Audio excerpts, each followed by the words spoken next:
Hey everyone, in this video, as part of our Dangerous Persuasion Weapon series, I want to cover false social proof. Everybody knows social proof, other people validating what you have. But how can social proof be forged? How can you defend against it? And how can you use it if you really have to?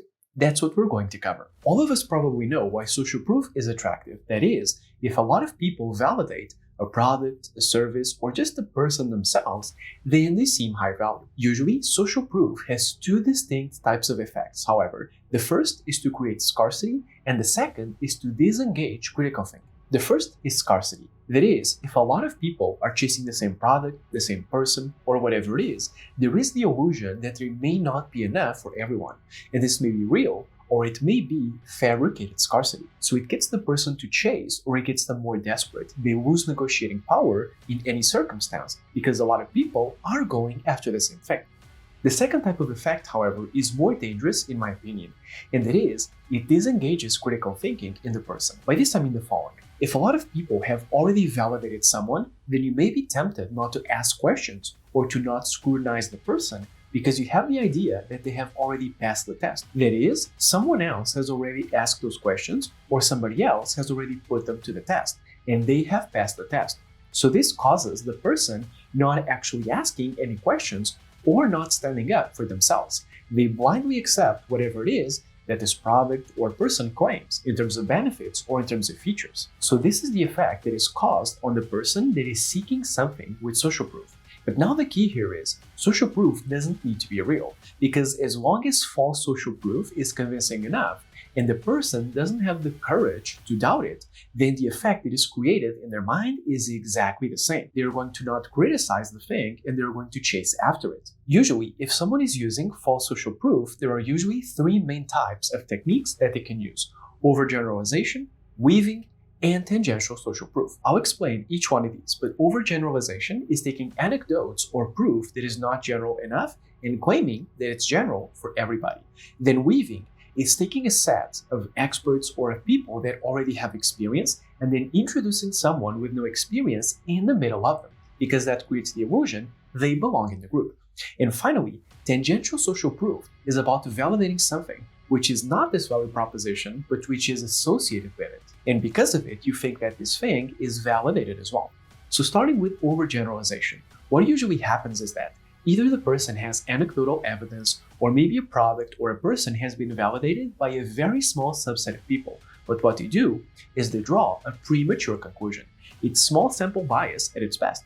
But in many cases, it works, because in many cases, people don't read past initial reviews or testimonials. So it's very easy to only have a subset of people that actually got great results and then claim that everybody else can have those same results. Usually, overgeneralization can be done in terms of the crowd or in terms of the benefits. So for example, you have a product that saves 50% of time for software engineers. You can generalize in terms of the crowd, so you can say that it saves 50% of time for any type of engineer, or you can overgeneralize in terms of features as well. So you can say that this saves 50% of your time, and it also increases operational efficiency and maybe increases your salary as well for software engineers.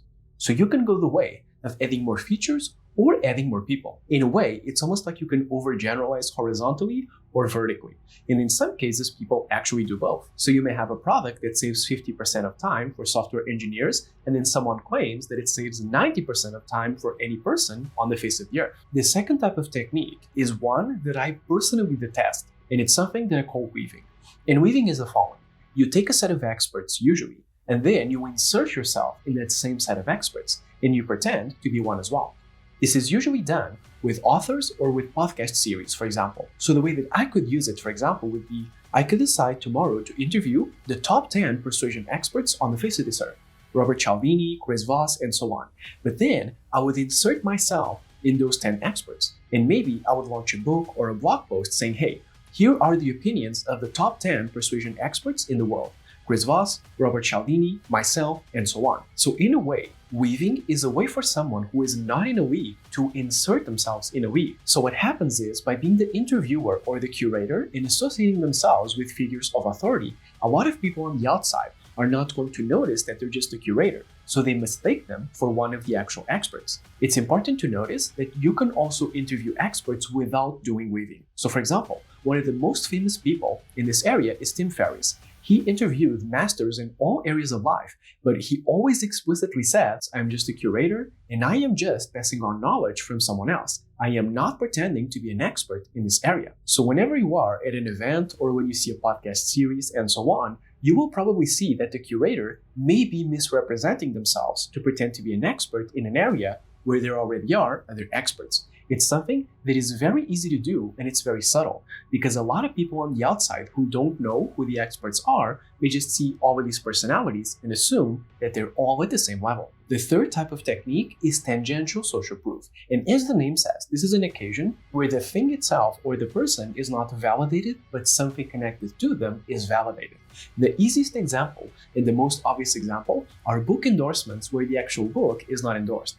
So you will see a book that comes out, and then there are quotes and reviews by many experts and other authors. And some of these reviews are going to explicitly endorse the book, saying, hey, this was a great read, this was a great book, I really like it. While other reviews are not going to be that explicit. They're going to state something like, this author is really one of our generation's top voices, or this author is really unique. So in other words, they're not endorsing the thing, but they are endorsing something connected to that thing. And because of it, a lot of people are confused and they think that the thing itself is validated. That's why I call it tangential social proof, because something else that is tangential, that has a small relationship, is validated, but the thing itself is not. Another example of this are startups. When you have a startup, it has a very good market, but the startup itself is not very good. They use the market for validation. So they go to a venture capitalist or any other investor, and instead of leading with the startup's characteristics, they don't because they're not good, such as the growth or the business model. And what they do is they talk about the market. They say this market has been growing like crazy, or there is the expectation that this market is going to double in size in this amount of time.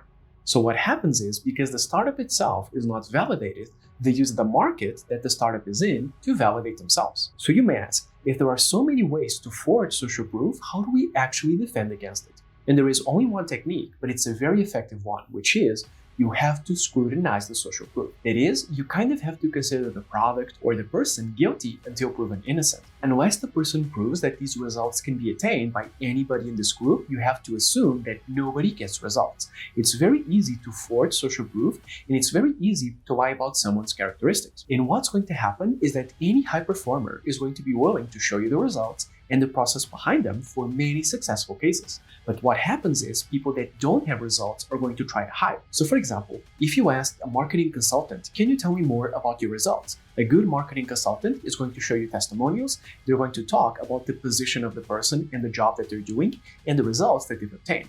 While somebody who is a low performer and is forging social proof is going to tell you, hey, I can't really speak about it, or there's this anonymous person, or these people have different profiles, or they're just going to try and obfuscate in any other manner. So this is the lesson. You have to scrutinize the social proof. And because the person can lie, and they can lie very well, you have to assume that they have no validation unless they prove that they have validation. Because any top performer is going to easily show you the results, the testimonials, and the process behind them. And now you may ask, what if I have to use false social proof myself? Well, my first recommendation would be use genuine social proof.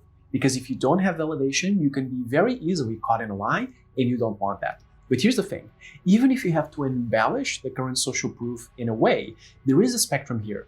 There's a gray area. And what you should do is, if you really have to embellish it, at least make it as realistic as possible. So for example, let's say that you do marketing for hedge funds, for example, and you're trying to expand into other financial institutions. And for some reason, you only have one client in a hedge fund as a positive testimonial. If you say that you can get results for any hedge fund, you may be pushing your social proof a little bit far, because one hedge fund does not mean any hedge fund, but it can still be acceptable. But on the other hand, if with that one testimonial from a hedge fund, now you claim that you can do marketing with results for any type of financial institution, that's definitely pushing it too far. So in a way, there is a spectrum. And if you have to embellish your results, you can do it in a realistic manner, or you can be completely detached from reality. And the more detached you are from reality, the easier it is for somebody else to scrutinize you and to catch you in a lie. So this is why I always say, if you have genuine social proof, absolutely use it. But if you don't have that genuine social proof, or if you only have anecdotal social proof, at least be realistic about it. Don't say something that is wildly out there, because otherwise you are going to lose all of your credibility. So, to summarize, social proof is a very powerful persuasion technique, usually because it both causes scarcity in the other side, so you get them to chase, but also it disengages critical thinking in the person. Since something is already validated, they don't take the time to question it again.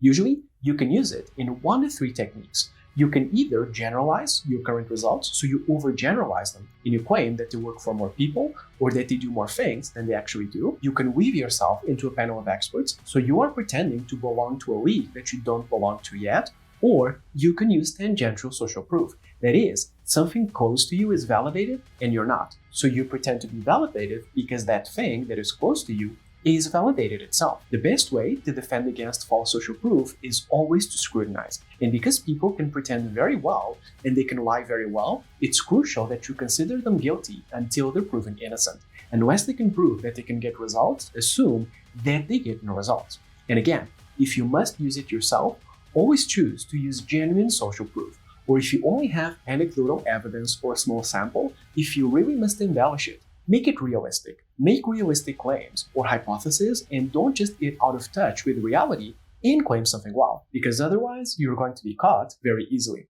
If you've enjoyed the video, consider liking and subscribing, and don't forget to check out the channel for more negotiation, persuasion, and communication tools. Thank you so much for watching.